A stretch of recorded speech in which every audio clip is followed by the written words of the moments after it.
Welcome, everyone, for space. Yes, the final frontier, as it so often is. I'm Christian Blatt, joined as always by Nikki Bailey, Hey, hey. talking Star Trek Discovery. And look at Craig Robinson, Already straight staying fire right out of the right in box. there. Looking forward to talking about how much of a waste of time the last two episodes were. What? That is Craig! that's a hot take. Craig! I think that Emperor Giorgio deserves a fitting farewell. We'll talk about it. You know, I just tweeted before the show that there were crazy spoilers in The Mandalorian this week that made me log out of Twitter so that I could avoid it.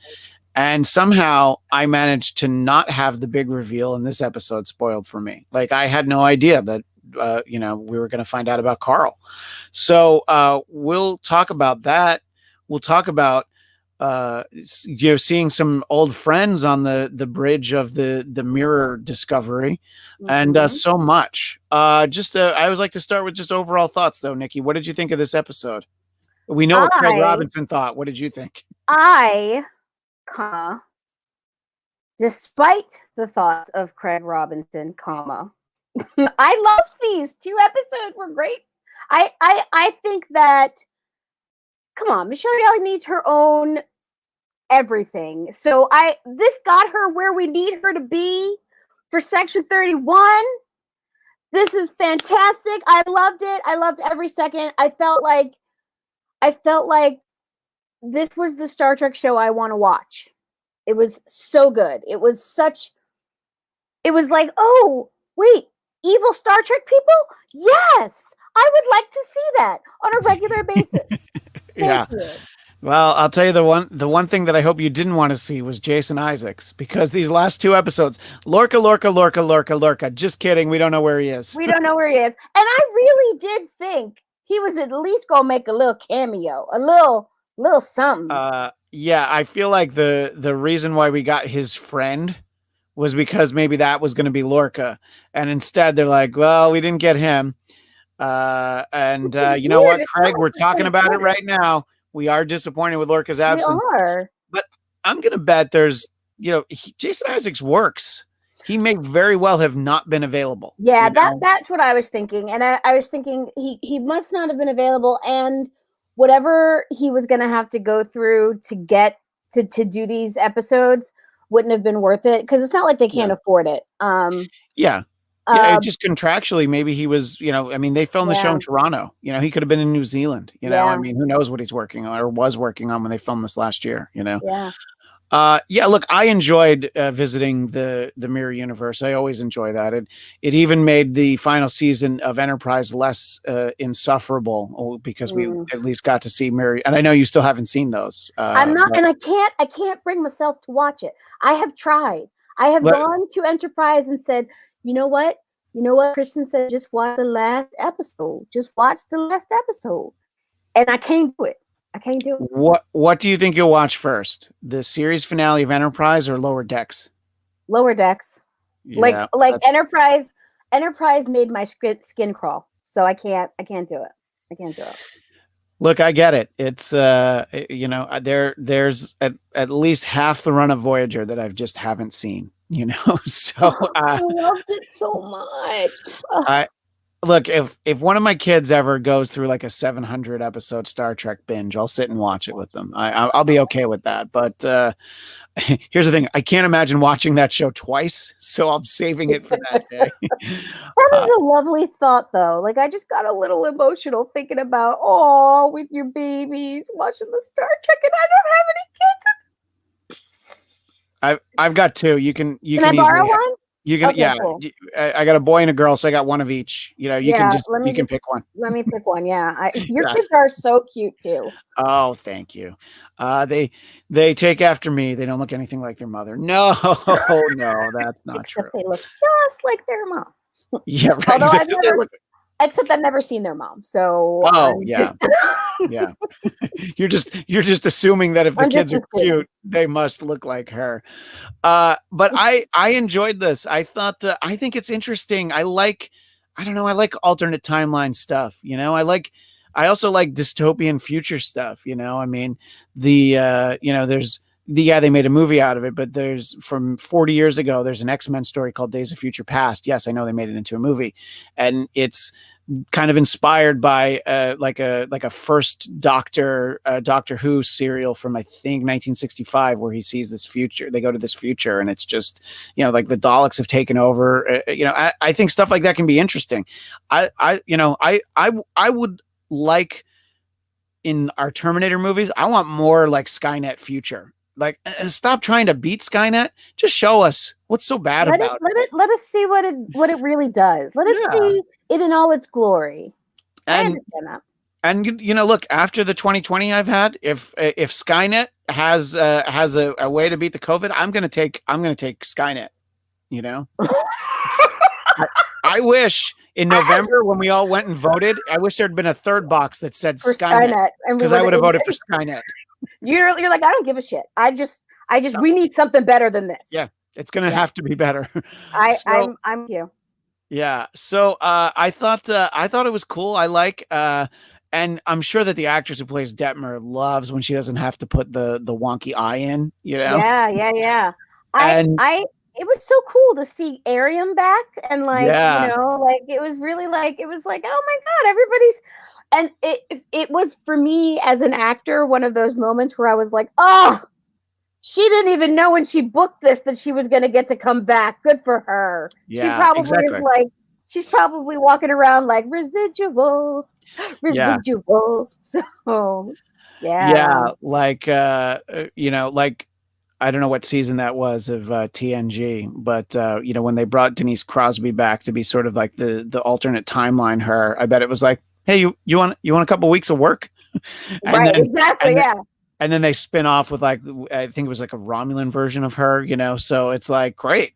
Sometimes these gigs just unexpectedly keep on paying. So I liked seeing that. I liked the level of tyranny that existed underneath Georgiou.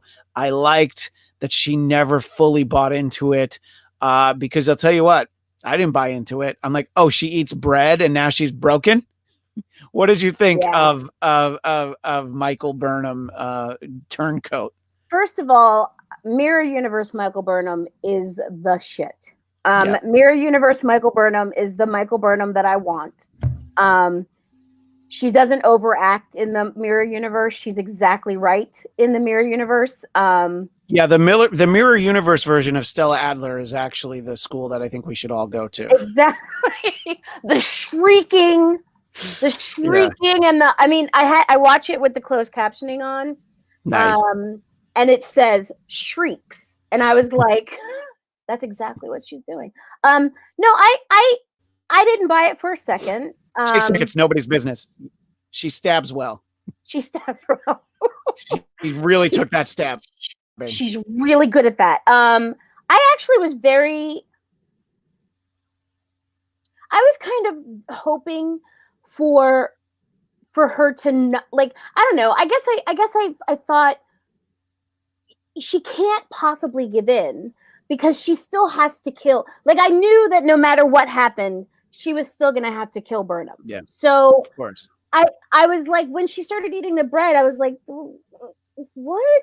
No, because if she heard any of that speech that Philippa had just given, she would be like totally disgusted by her villainous mother reminiscing about fireflies. Like, that would have disgusted her.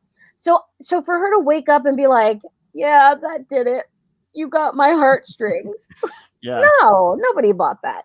I think the reveal that was like, okay, so this is where I'm going to have to play along if I want my big play. I want my big moment. I want to shoot my shot, as it were. Look at you using the young folks slang, shooting your shot. Yeah, I hear the kids like the Hamilton. The kids like the. Was always, I know we're veering off a little bit, but that was always my favorite thing. That when Letterman would talk to Paul Schaefer, I was like, kids, hey Paul, do you like the Nirvana? And he put the in front of it because he knew it made him sound extra square. Nirvana. By the way, Craig is just on fire. The Burnham that doesn't cry at the end of every episode. Can we get snaps for that, please? Thank you. It's just like, but she did still cry at the end of this episode. But it was like the mirror universe Burnham is like, she's sexy, she's confident, she totally knows how to do cat eyes with her eyeliner. I was 100% there. I actually was so inspired by the makeup in this episode when we came back to the timeline, that the correct timeline to our timeline. 31st century. Why can't our 31st time? I don't even know, what are we calling it now? Well, I mean, it is the prime timeline. Okay. This isn't Kelvin. This is the prime timeline, but we're in the 31st century. Right. So when we came back to that, and we went from Philippa's eyes in the mirror universe to Philippa's eyes in the current, in the prime universe, she came back with this gorgeous blue glitter eyeliner on. And so I, of course, had to do glitter eyeliner. I just want you to appreciate that. Thank you. So wait, are you the real Nikki Bailey, or are you the? I'm the mirror universe Nikki. Oh, Bailey. Awesome! I'm glad we're not that's the my same costume condom. I just said my costume condom. I heard it. Thank you. That's my costume for next Halloween. That's one of those things, stand up. You know, when you say something like that, you can't let it go. You have to. What do they call it? Calling out the ghost in the room or something like that. Like calling out the. Yeah. So I just said condom. Sorry. But I wanted to show you guys my T-shirt. Yeah, please show us. Trek the Halls. Leonard Nimoy as Spock with a cute little Santa hat on. I'm very happy about it. Thank you. I just wanted to share that. I appreciate that. Great question. Star Wars movies hate. Yeah, we'll get to it. I didn't want to veer into it right now. Okay, sorry. But, I want Captain RGD to know that we appreciate their contribution in the chat, and we'll get to it in a little bit. Gotcha. Thank you, Craig. I love my T-shirt too. It's my girlfriend. It's my girlfriend. So I was just like, can I borrow that for the episode, please? Come on, it's Star Trek. I need it. You know, any Star Trek material in this home is mine for the show. So thank you. Basically, we also have Star Trek candle holders. I'll need to bring them on once. Oh my gosh! Yeah, we'll have to bring those. Well, you know, I hope that Leonard at his house had a Star Trek menorah. You know, I think that that'd have been great if you had. Oh my God! Right? Yeah. So I don't know. I enjoyed the trip to the mirror universe. I'm always a little bit of a sucker for it. I like. You know, we've talked about how many of them, like DS9 would do one every season, you know, which, look, and you got to do 24 shows. You gotta find a way. You gotta have some content. Yeah. You need you need some holodeck episodes. You need an occasional Q episode. Exactly. We gotta, the days when you had to come up with 24 plot lines. Lovely. Now shows, you're lucky when shows have 8 to 10 episodes. Yeah. Lazy bastards. Whereas like Discovery is an overtime because there's going to be 13 shows, which by the way, there's only 3 left. I can't believe that the season is almost over.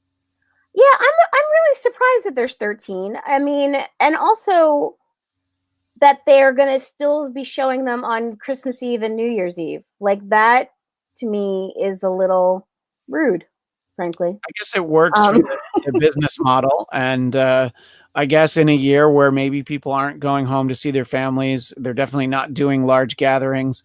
And honestly, you know, Star Trek fans, maybe we weren't going out those nights anyway, you know, so it's welcome to have an excuse. We didn't really have plans anyway. So Christmas Eve is tough because I've got the 2 small kids we talked about. So there's a lot of activity that's going to go on that day and that night. But New Year's Eve, it's just, you know, at a certain point of living on the West Coast, I got so that I would put on CNN around 9:00 because they would show Times Square, you know, because it's the same feed. And I'm great. I can go to bed at 9:05. Right. Because you've had your celebration. You're good. I've seen it happen. Yeah, we get there. So I agree. It's the new year. So anyway, but I really, I thought that we got some really good stuff out of this. But let's just talk about it. We had a theory last week that perhaps, and I think it came from the chat, that Carl would have been a Q. And Yeah. we didn't think back far enough. What did you think about the reveal that Carl is actually the guardian of forever? I forgot that existed. And I was like, what? It, And you know, I had to do a little search because I was like, I know that this is supposed to be, as a Star Trek fan, a moment for me, but I have no memory right now of this. you know So, what, Nikki? It's okay. It's only like the single finest hour of televised science fiction ever, but that's okay that you don't remember. it's Written okay. by Harlan Ellison. No, to be fair, heavily rewritten from his vision by the time it got to air, which was a sore point for him. But yeah, City on the Edge of Forever is the one when Kirk and Spock go back into the 1920s, and I think Elizabeth Collins, not Joan Collins, is in it. It's one of them, and it's a great tragic story about time travel, and it was not something that I was considering last week. Yeah, So definitely not. And his little we used to be like, when you go back in time, just don't mess anything up. But then people started, killing each other. And I was like, I know that I should know who this is. And I'm like, so I was mad at myself as a Star Trek fan for not being able to remember the reference. And I had to look it up, and I'm ashamed to say, I'm sorry I let you guys down. that's all right. You know what? Now it just means that City on the Edge of Forever should be a big part of the rewatch. But I would love to have the time to dive back. I haven't seen it in years. Uh, oh no! Oh, darn, I want to Tom. watch you two, but don't want any spoilers. Tom, Tom, why would you do that? you've had What, 2 days, are you dude. doing? No, but what are you doing coming into this show and worrying about spoilers? We don't even talk about the show. I really hope that was a joke, because if you had come in 2 minutes earlier, I was doing a David Letterman impression. And you So missed it. You did. yeah, and you definitely missed it. Well, I Tom, feel we don't ever talk about the show, so you're fine. We're gonna be talking about other stuff anyway. Tom was on the first episode of the season that we did, and people there were a couple people who did not appreciate that show that we barely talked about Discovery. And then But we we did. talked for another 2 hours after that about a whole bunch of other crap. That's So true. That show would have been something. that would have been a Yeah. good show. Yeah. Well, look at this. Tom loves the two of us that much, and Oh. that's what I'm saying. 90% of the show is side talk, and he came in on the moment. I feel like on this show I don't need to say spoiler alert, Tom. So Yeah, I it's do kind feel of built bad. in. Yeah, but so yeah, and look, he's remembering. We had fun when we did that show, and then We talking did. We afterwards. had a great time. Jason, And uh, also that headshot of you. Oh my God, fabulous, gorgeous. don't you love that headshot? I love that headshot. It's kind of like, it's like, oh yeah, check it out. Yeah, it's by the way, I was on the Tom Kelly show. You can find that podcast. You can just Google it. You can go to tomkellyshow.com. Tom, if you want to beat the drum on plugging the podcast where people can find it, it's the least I can do. Now that I ruined it for you. Because I was saying, and don't worry, I'm not going to spoil The Mandalorian in here, but I was saying before that there were just a couple of really crazy things that I would have hated having spoiled, but one of them I kind of saw coming anyway. So it wasn't a spoil like this. I'm just like, oh yeah, I did not know that was happening. Yeah, okay. no, Yeah. that was a big moment. What was the other thing that surprised you? In this episode, you mean? Yeah, was there something else? No, that was the big thing. And Tom says, thanks. Took 20 years for me to finally get a good headshot. My secret, gain 15 pounds and get a blazer. See, and look at this. Tom says, best Mandalorian ever. But you watch Mandalorian before you watch Star Trek. What are you doing? Come on. And I don't watch Mandalorian, so I can't even enjoy a conversation about that. But if anyone who does watch Mandalorian, please tune in tonight at 9 p.m. where myself, Rachel Goodman, and certainly our friend Zach Wilson. I'm not sure if anybody else might join us, but the three of us are going to talk about the season finale of The Mandalorian right here on the Blackcast YouTube page, 9 p.m. Pacific. I know that's midnight Eastern, but come on, it's Friday. What are you What going do to you bed got to for? do? What are you doing? You're not supposed to leave your house tomorrow, so you might as You're well supposed stay to up keep late. your behind in the house. Stay home. Yeah. Watch Mandalorian. Yeah. Well, Mandalorian is what I wish Discovery would be. I was going to say that's a hot take. Mandalorian is what I wish Discovery would be. Ooh. To me, it's what Discovery is, in the sense that Discovery is Is the fast-paced, action-packed Star Trek that don't think that Gene Roddenberry didn't want that. Don't think that, that Rick Berman didn't want that.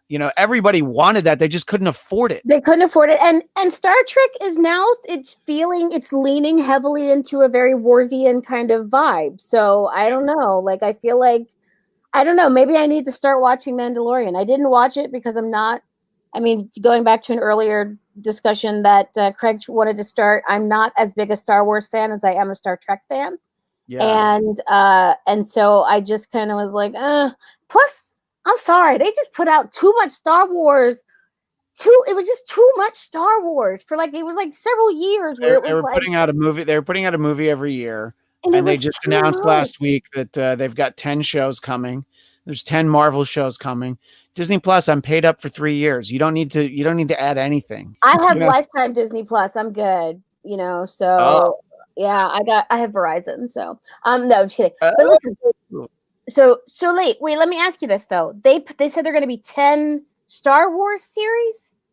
Yeah, I think series and movies. I think there's 10 projects that they announced last week on a Disney call. Thank you, Tom. I appreciate that spoiler. I didn't know that. That's one of those things that I now have no reason to watch the Star Wars movies Darth at Vader all. is Luke's father. Take care, Nikki. I love that Tom drove by just long enough to have this episode of Discovery spoiled for him. Look, because we veered into this territory, I do want to get back to the episode, but because it was a very specific question, I have a specific answer for this, Captain RGD. Star Wars movies hate versus Discovery hate. Who gets it worse? I have the thought that it's Star Wars, because the level of hate that people have for certain Star Trek properties, the way that they handle it is they just don't watch it. So you have a lot of people that did tune into Discovery, didn't like what they saw, and a lot of it they felt like was, look, there are people who feel that the inclusive nature of the show is not for them. And you always have to wonder, so have you never watched any Star Trek? Like, do you know nothing of the philosophy or worldview of Gene Roddenberry to know that the diversity is built into the stuff? You're a fan of the television series that had the first televised interracial kiss, and yet you get worried when it's a little too woke. So I think that people stay away from Discovery, and it shocks me because I find it so entertaining week in, week out. And yeah, there are definitely there are peaks and valleys throughout the course of the 3 seasons, but I really like the show. I just think that Star Wars fans hate, and I think our poet laureate said haters gonna hate, and therefore they still go anyway. And you can tell that in Star Wars fans hate before they see it. Like, they don't even give it a chance. They just decide based on casting that they're not going to like it. And so at least I feel like Star Trek fans, I feel like Star Trek loyalty is such that, Star Trek fans are going to watch it anyway. Even if we hate it, we'll watch it anyway. But I feel like Star Wars fans have decided, they decide before they even see it, based on casting, based on what rumors they've heard. And to me, I feel like, at least give it a chance, at least watch it before you decide you hate it. And I also just happen to think that Star Trek fans are smarter. Well, they definitely lean more into the science part of science fiction. That's what I've always felt. They feel like they want to take the time to kind of explain it. They want to understand how the ship works. I mean, the fact that the fact that there are people who who speak Klingon fluently, like who couldn't, or as fluently as one could, for however much of it is developed. But like I just think Star Trek fans are smarter, and I don't care what anybody says. We're just smarter. I mean, like, look, Star Wars is good versus evil. Star Trek is philosophy, theology, it's cosmology. It's all a study in like new thought. Star Wars is just good versus evil. That happens. That's every day. Whatever. Who needs that? Well, yeah, I mean, it's and it always seemed like the fandoms were like Star Wars is far more accessible. I think your casual moviegoer can enjoy Star Wars easier than they can enjoy Star Trek. You got to be a little bit more diehard. And look, this platform, CBS All Access, is built. The business model is, well, we're going to get Star Trek fans. How do we get everybody else? But I think that when I broke up a little bit. I didn't hear what you said. We're going to get what? they're going to get Star Trek fans, but they got to try to figure out how to get everybody else to CBS All Access, soon to be Paramount Plus, by the way.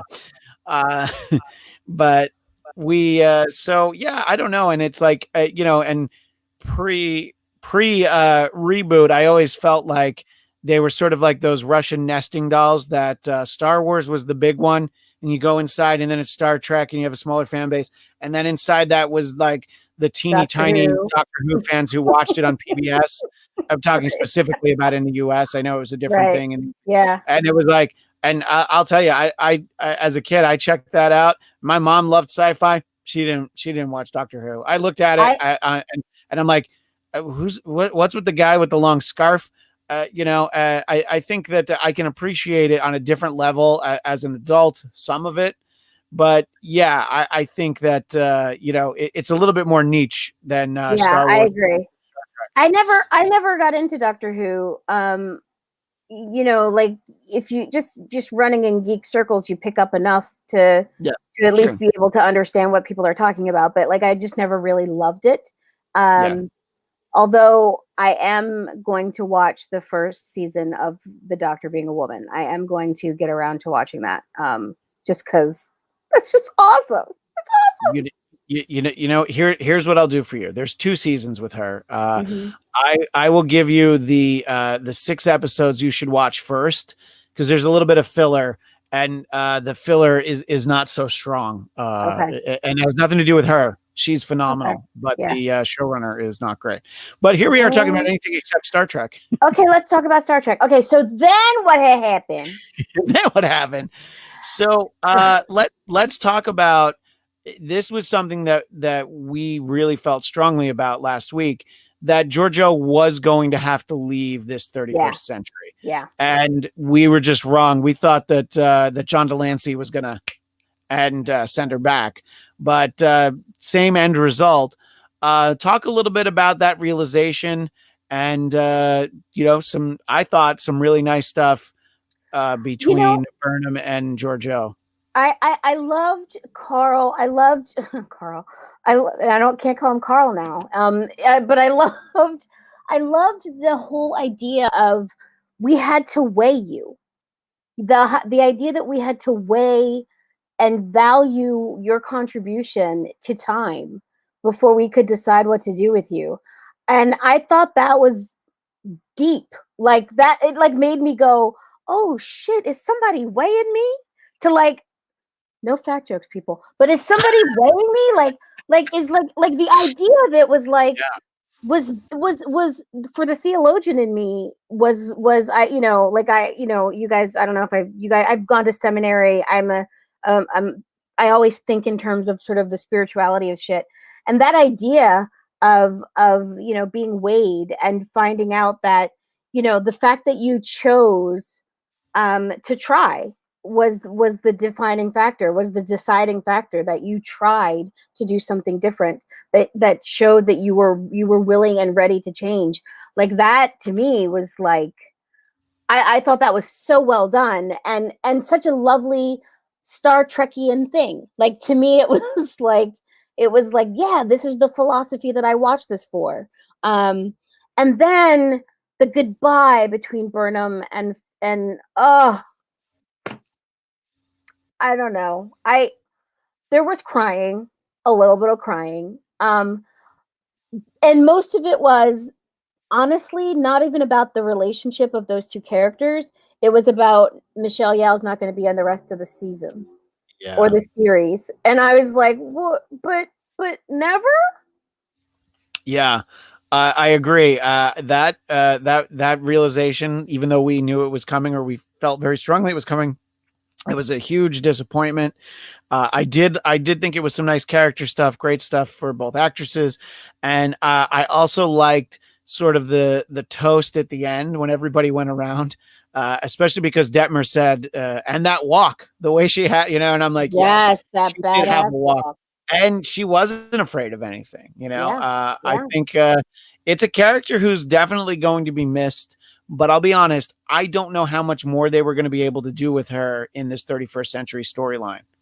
Yeah, I mean, she was really just there for agitation in the, like she agitated, and I think sort of helped Burnham figure out for herself where she wanted to belong. But again, I agree with you. I don't. There's nothing else they could have done with her. She just would have become a distraction. So I think that it'll be interesting to see, especially since we also had Book. We don't really need like an additional character who's not a part of the crew. We have Book, and Book can fill that role of the sort of not really on staff, not really a crew member, but Yeah. but a crew member. And Uh, I don't think that, and Philippa would never have been able to conform to that anyway. So No, yeah, exactly. Craig, I must have a tin heart. I could only see the backdoor pilot opportunity. Yeah, look, I get that. You hope it's not McLean Stevenson leaving MASH for Hello Larry. You hope that this is a great opportunity for her, a show where she really gets to shine. I think she'll find herself wherever they want to do this Section 31 show. That's creative storytelling, because you're building basically a universe, and by universe I mean this the CBS All Access slash Paramount Plus universe of shows. You want to be able to insert her into whatever time that series is set. And yeah, here's yeah. and then here's the beauty of it. It's like, well, we don't know where she ended up when she jumped through the Yeah, guard. they just told her she was going to where she'd be useful, and right, something like that. And Yeah. I thought it was so well done. And I said, while it was happening, I was like, this is how she gets to Section 31. But even if it's not Section 31, they're going to do something with her.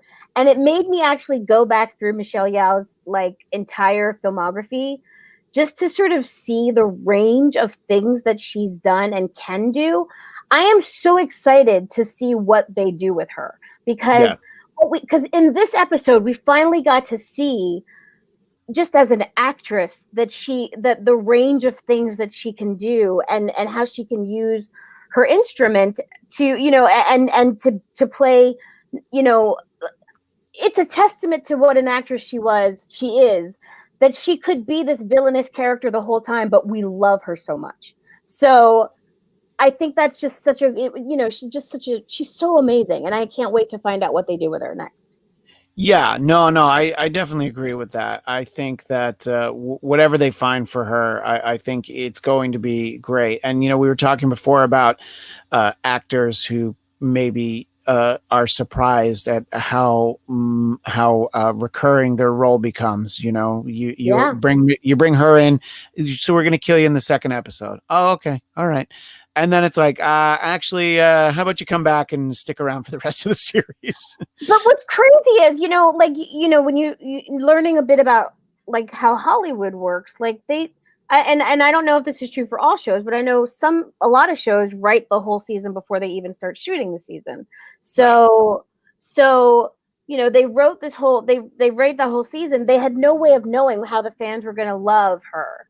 Yeah. And so to know, so to have her, die quickly and then come back, we were like, oh, Thank you. Yeah. You respected the fact that we loved her. Thank you. I think it's also that's just how much they loved her. Where it was Yeah. like, oh no, we got to find a way. We Yeah. gotta bring her back.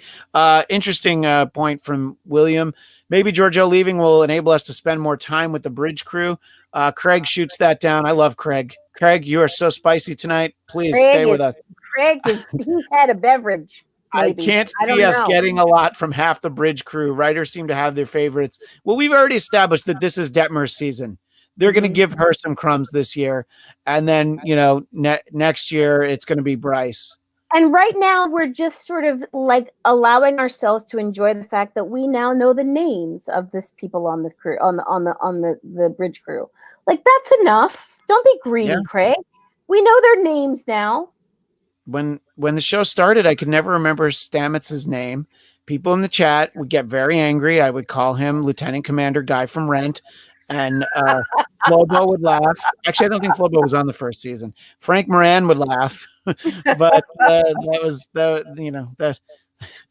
that's the level of content we brought. So anyway, I thought that logically they had to have her move on for the property, using her in other shows, she had to move on. So I think they handled it well.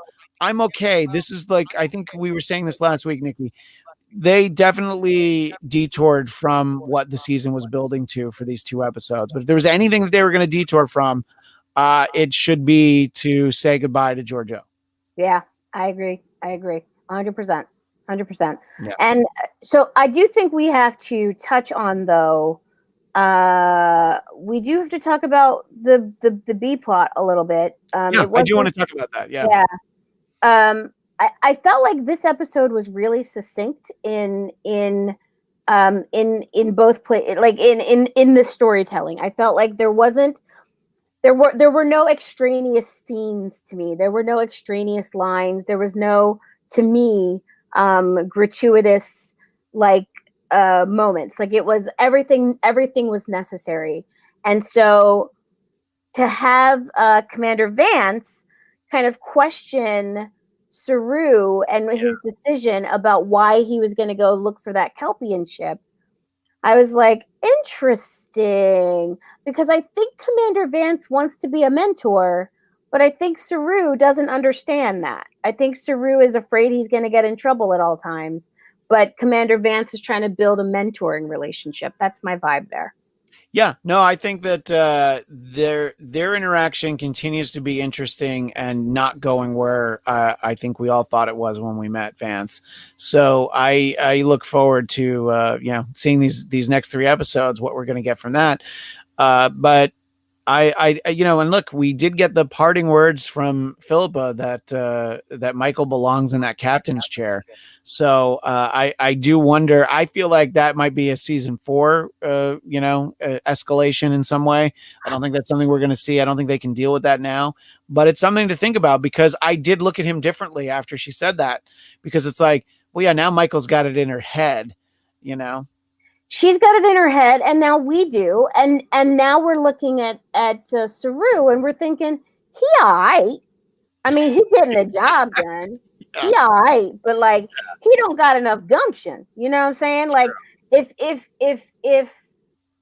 the thing that's been really interesting is that Vance, while Burnham has broken the rules constantly since they've been there, Vance has gone easy on her. I think Vance respects the fact that she does what she feels needs to be done. And I think Saru could learn something from her in that way. But he's one of those guys who's afraid to break the rules, which seems like a very Kelpian, for what we know about the species. Like, it seems like that would be true, that they're probably not big rule breakers, or they spend most of their lives not being big rule breakers.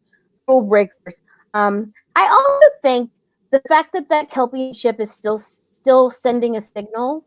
Yeah. I think that I don't know. Part of me feels like there might be a way for the season to end with Michael in the captain's seat. Like, why is it a Kelpian ship that still has a signal? And why did we have to spend so much time talking about the fact that we couldn't hear, that they couldn't reach the ship and get the signal? So I feel like there was a lot of emphasis placed on that ship. and a lot of emphasis placed on what if anyone could be alive there. And I'm looking forward to seeing if like maybe Saru gets pulled into something that's relevant to his species that pulls him out of the chair and puts Michael there, or yeah, that's it. I don't have an or. That's No, no, kind of the thought I had. yeah, no, exactly. I think that it's. I think that the dynamic between Saru and Burnham has been interesting from the pilot, and it has changed a lot. You know, and this is funny, by the way. Craig says maybe we'll get gun-toting Saru next season, like in the Mirror universe or something. Ooh, yes, that was pretty badass. Like Yeah. to see he's like he had made it through his coming of age. Yeah, I'm like, well, for Vulcans it's Ponfar, but I don't know what they I call it. can't remember Yeah. what it was called, the Yeah. Vaharai or something like that. Yeah. By the way, that's why Tom Kelly had to leave. He's experiencing Ponfar right now, so he has to go. He gets to mate once every 7 years, so he needs to go back to the home planet of Massapequa, Long Island. And I'm sure when he watches this episode later, he'll really appreciate that you said that. So that's kind of why it's there. It's an Easter egg to see if he watches this. We'll see what happens. Yeah, look, I think that it was nice to see Reno Tignataro again, and the idea that licorice isn't food isn't too far off, by the way. Especially black licorice. It's just not, it's inedible. So, I mean, I don't think she was wrong. Yeah. Yeah, right, exactly. So, Tignataro makes me giddy with laughter every time she comes on screen on this show. She didn't have to talk. I just start laughing as soon as I see her. She just had that expression, and you're like, all right, this is going to be good. Stop stealing my power, you jerks. Right. Well, I'm excited to see, we know that we're going to catch up with the Kelpian ship next week, and we'll kind of go from there. Emerald Chain is, was kind enough to take off 2 episodes of retaliating against Starfleet, but they're coming next week. And we got to find out that Book has access to some Emerald Chain technology that now the Federation gets to use. So, I mean, that'll be interesting too. I think we got some good information in this episode, and I don't think they wasted a minute. Me. No, I agree. And yeah, the sort of like once Giorgio comes out of the Mirror universe, they packed a lot into those, like, I don't know, 10, 12 minutes, whatever. Yeah, they really did. Well, I look forward to being able to catch up on that. Now, because that episode airs on Christmas Eve, we are not going to do the show that day. We are not going to do the show on Christmas Day. I'm sorry. I love all of you, but I will not be in the back of my garage. There is eggnog to be drunk. We cannot be. You've got kids who got toys. I have booze to drink. So I think we'll find a time in the earlier part of the day. We'll give you a time. I'll put it out there. But Tuesday the 29th, we'll talk about that episode. And then at that time, we'll let you know when we'll talk about the next one. So stay tuned. Like January 19th or something. We don't know. Well, January 7th is the season finale. So we have to catch up. All right. Yeah. It'll be fine. We have plenty of time. It's fine. Plenty of time. But until then, Nikki, where do people find you? Oh, the people can find me at Nikki Bailey _ or at NikkiBaileyComedy.com. And as always, you can find me on Twitter and Instagram at ChristianDMZ. And if you're watching this on YouTube, then you're watching the Blackcast YouTube channel. Subscribe. You'll see shows like this. The Mandalorian After Show, which I mentioned, is 9 p.m. Pacific, midnight tonight. Marvel Movie Talk. I did a very lengthy with my co-host Michael Shirley. I did a very lengthy conversation with longtime X-Men writer Chris Claremont yesterday, and by lengthy, I'm 2 hours and 18 minutes. Are we going to get to see the whole thing? It's out. It's there. We streamed it yesterday. So it's all there. And I've interviewed him a few times. That's the longest that I've talked to him. I could have easily done another 2 hours, but he's in New York. The room he was in got dark as the episode went along. But you can find that kind of content. And we also did our Blackcast Christmas special on this channel earlier today. So find all of that. Blackcast, BLADTCAST, blackcast.com for all your links. We appreciate all of you. Especially Craig. Make sure you come back Yes, next time. Craig.